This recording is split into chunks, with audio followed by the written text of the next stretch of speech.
अस्सलाम वालेकुम दोस्तों, कैसे हो? मुझे उम्मीद है कि आप सब इसी हो गए। न्यू अपडेट के साथ मैं आपके सामने फिर हाजिर हो चुके हैं। कुवैत में रहते हैं, कुवैत की खबरों से हमेशा के लिए अपडेट रहना चाहते हैं, वीडियो को देखें।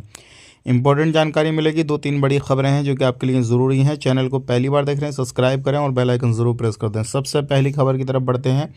जैसे कि आपको मालूम है, कुवैत के अंदर अभी जो है छुट्टी वगैरह का ऐलान किया गया है और छुट्टी का ऐलान कौन सी तारीख का वो मैं आपको बताने वाला हूँ। और उससे पहले पहले आपने अपने घर पे पैसा भेजना है या फिर उसके बाद में भेज सकते हैं, लेकिन 8 फरवरी को आप पैसा नहीं भेज सकते क्योंकि जो बैंक हैं वो बंद रहने वाली हैं। तो आप 8 फरवरी से पहले या बाद में भेज सकते हैं पैसा। इस चीज़ का ध्यान रखें, ख़ास करके अगर आप कुवैत में रहते हैं तो आप इस चीज़ पे ज़रूर ध्यान दें।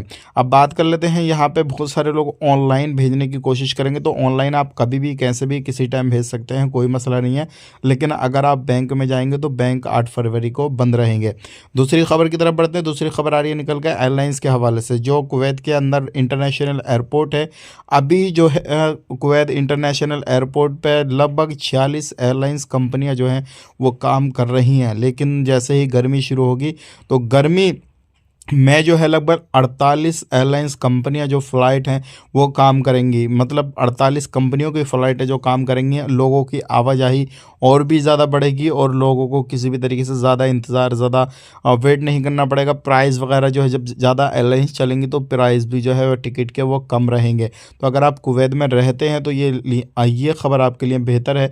आप इस चीज़ का फ़ायदा उठा सकते हैं अगर आने वाले वक्त में सफ़र करेंगे किसी भी तरीके से। तो ये थी 2 खबरें जो कि मैंने आप तक शेयर कर दी। वीडियो अच्छा लगा लाइक करें, शेयर करें। ऐसे ही जानकारी के लिए जुड़े रहें। आप अपना ख्याल रखें, अपनी फैमिली वालों का ख्याल रखें। Take care, bye bye.